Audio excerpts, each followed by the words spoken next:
हे हाय नमस्ते एवरीवन। इस वीडियो में मैं डिस्कस करने जा रहा हूँ कि जो भी स्टूडेंट अपना एग्जाम एनआईओएस में अप्रैल 2026 में देने वाले हैं तो उनका एग्जाम फीस का पोर्टल ओपन हो चुका है एंड एग्जाम फीस देना बिल्कुल कंपलसरी है। ठीक है, तो इसको कैसे पे करना है, क्यों कंपलसरी है, 10-12 के बीच में कितने साल का गैप होना चाहिए, 5 सब्जेक्ट का दे सकते हैं या नहीं दे सकते, वो सारा कुछ वीडियो के एंड में बताऊंगा।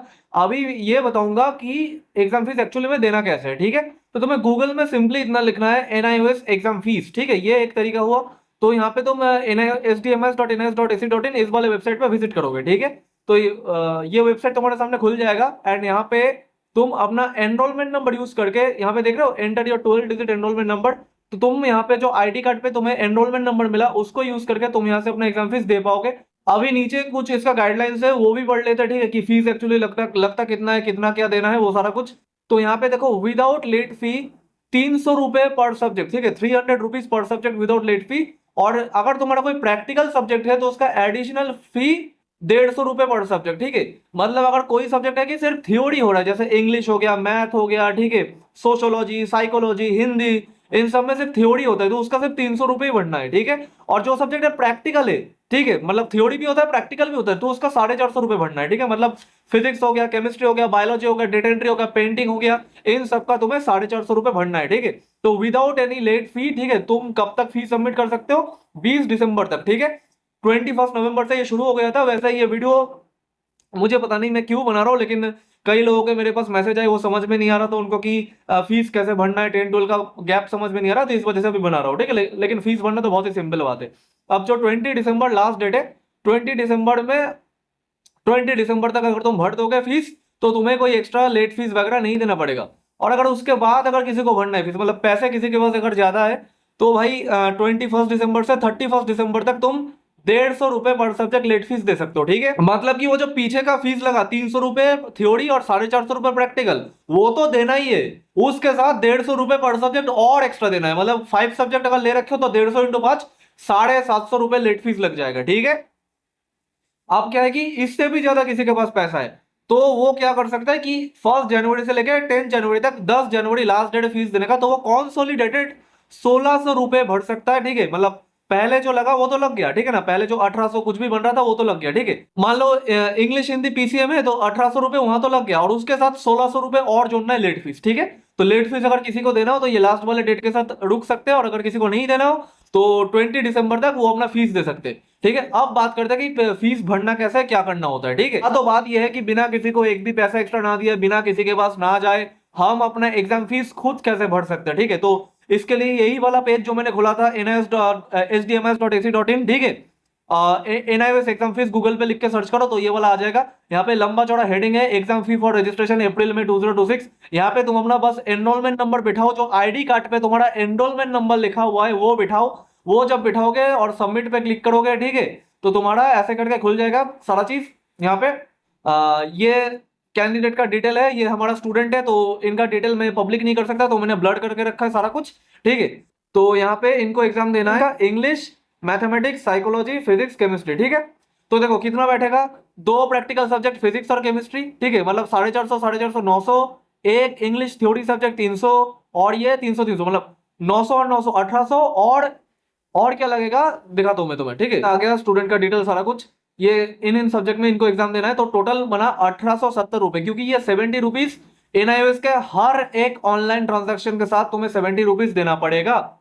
ठीक है, ये कुछ चीज ऐसा है। तो यहाँ पे कई सारे फीस पेमेंट गेटवेज है। ठीक है, अब यहाँ पे देखो आईडीबीआई, एचडीएफसी, बीओआई, यूबीआई, इसका मतलब ये नहीं है मान लो एचडीएफसी से तुम पेमेंट करना चाहते हो। ठीक है, तो इसका मतलब ये नहीं कि तुम्हारे पास एचडीएफसी का बैंक होना चाहिए, ये उनका बैंक है, एनआईओएस का बैंक, जिस पर तुम पेमेंट करने जा रहे हो। ठीक है, ऐसा नहीं कि एनआईओएस का फीस भरने के लिए अभी हमें एचडीएफसी में अकाउंट खोलना पड़ेगा, ऐसा कुछ नहीं है। तो यहाँ पे जो ऑप्शन है सीएससी को छोड़ करके, ठीक है, जो सीएससी वाला ये ऑप्शन है ना, इसको छोड़ करके और भी जितने ऑप्शन है मैं सजेस्ट करूंगा यूबीआई, एचडीएफसी, आईडीबीआई, बीओआई। ठीक है, इन 4 में तुम पेमेंट कर सकते हो। सीएससी किसके लिए होता है? सीएससी उसके लिए होता है, वो होता है ना कि जन सुविधा केंद्र, ठीक है ना, वो आधार कार्ड ठीक करने का काम, फॉर्म भरने का काम। ठीक है, तो कई लोग बोलते हैं ना कि हम सीएससी वाले, सीएससी, तो सीएससी वो है साइबर कैफे वाले। ठीक है, तो उनके लिए होता है। तो तुम्हारे पास तो साइबर कैफे जन सुविधा केंद्र नहीं है, ठीक है, तो तुम ये नहीं भरोगे, तुम मान लो यूपीआई भर दोगे। ठीक है, अब यूपीआई भर के यहाँ पे मेक पेमेंट कर दोगे, ठीक है। तो यहाँ पे ये सारा चीज मतलब ये प्रोसेसिंग होगा, तो प्रोसेसिंग होके तुम्हारे पास कई सारे ऑप्शन आ जाएंगे। यहाँ पे देखो 1870 रुपये कहाँ से हमें भरना है वो सारा कुछ आ गया। ठीक है, तो वहां पे कई सारे ऑप्शन है, यूपीआई वाला ये सिलेक्ट कर दो। ठीक है, तो तुम्हारे पास तो यूपीआई होगा ही, पे यूजिंग गूगल पे, फोन पे, जो भी है तुम्हारा, पेटीएम। ठीक है, और ये सारा चीज पसंद ना हुआ तो यहाँ पे नीचे है पे with UPI ID mobile number. ठीक है ना, यहाँ पे तुम अपना जो यूपीआई आईडी है या जो जो तुम्हारा मोबाइल नंबर है यूपीआई से लिंक, उसको यहाँ पे वेरीफाई करके यहाँ से भी पेमेंट कर सकते हो। ठीक है, और नहीं तो भैया ये गूगल पे, फोन पे तो है ही, डायरेक्टली तुम्हें अपने उधर ले जाएगा अपने ऐप पे, उधर से भी तुम पेमेंट कर सकते हो। ठीक है, तो ये सारा चीज मतलब बहुत ही सिंपल है। देखो मेरा फोन पे खुल गया, मैं अभी दिखाऊंगा नहीं मेरा फोन पे। ठीक है, तो ऐसे वैसे तुम्हें पेमेंट वगैरह करना है। ठीक है, तो अब भाई ये है कि पता कैसे चलेगा कि पैसा कट चुका है, क्या सक्सेस हो गया पेमेंट या कुछ नहीं हुआ। ठीक है, उसके लिए कुछ नहीं करना। वैसे पेमेंट करने के बाद पैसा 100% कट चुका है और सक्सेसफुल हो ही गया, लेकिन स्टिल वेरीफाई करने के लिए क्या कर सकते हो, गूगल पे फिर से लिखो NIOS चेक एडमिशन स्टेटस। ठीक है, तो ये वाला वेबसाइट आ जाएगा फिर से पहले वाला।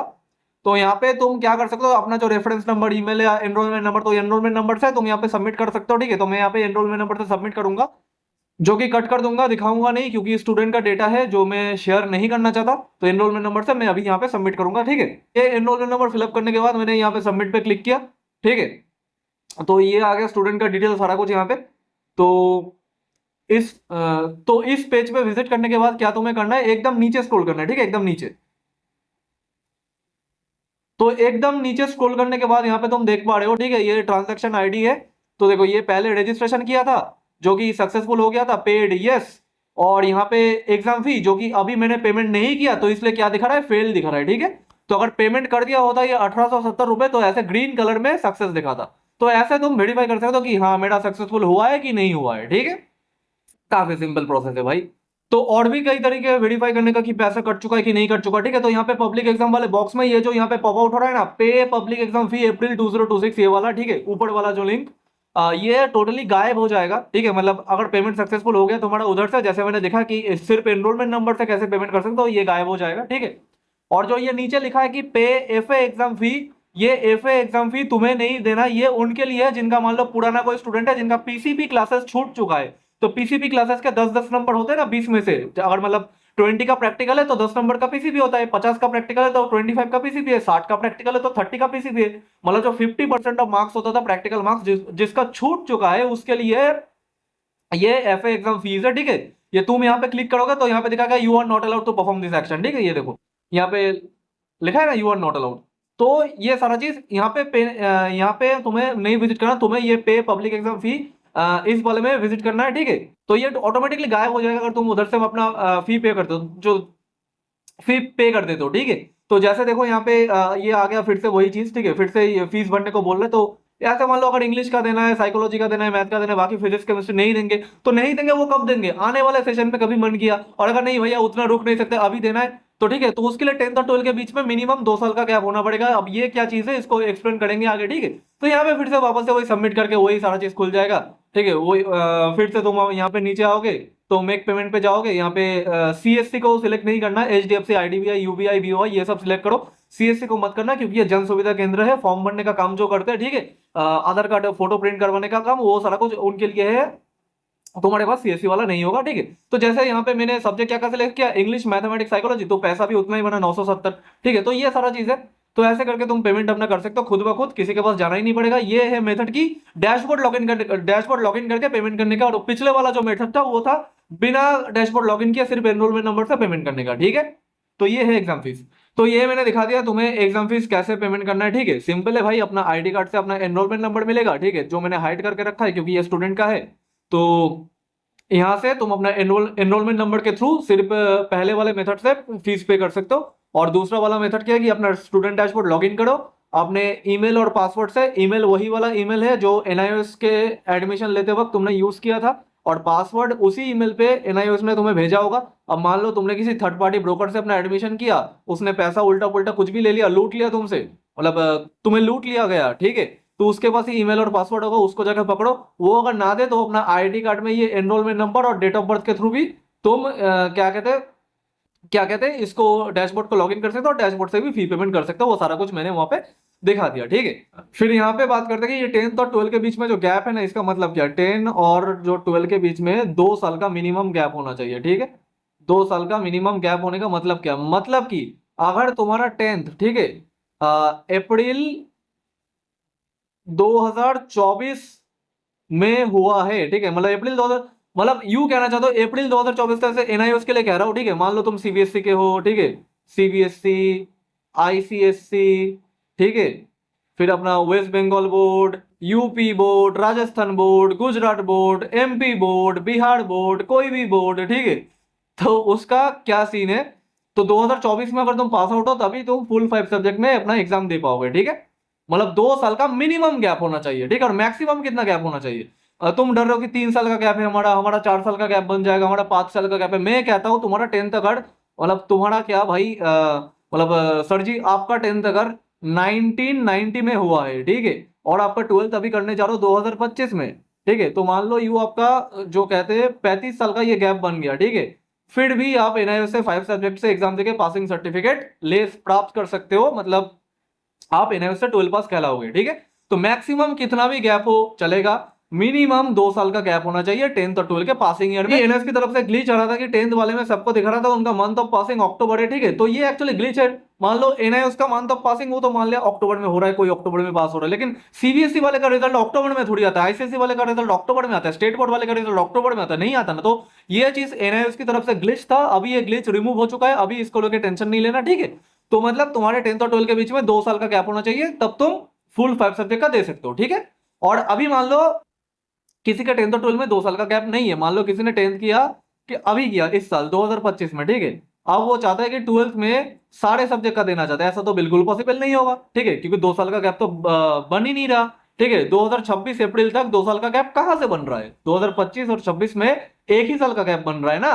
तो इसको क्या करना है, तुम अप टू 4 सब्जेक्ट दे सकते हो, ठीक है, अप टू 4 सब्जेक्ट। मान लो ये तुम्हारा सब्जेक्ट ले रखा है तुमने, ठीक है, इंग्लिश, पीसीएम, और मान लो तुमने लिया पेंटिंग लिया, ठीक है, पेंटिंग, तो तुम अभी अप टू 4 सब्जेक्ट तुम्हारे मनपसंद का ये दे दो, ये दे दो, ये दे दो, ये दे दो, ठीक है। और नहीं तो ये 4 दे दो, नहीं तो ये 4 दे दो, ठीक है, मतलब ये फिजिक्स को छोड़ के, ठीक है।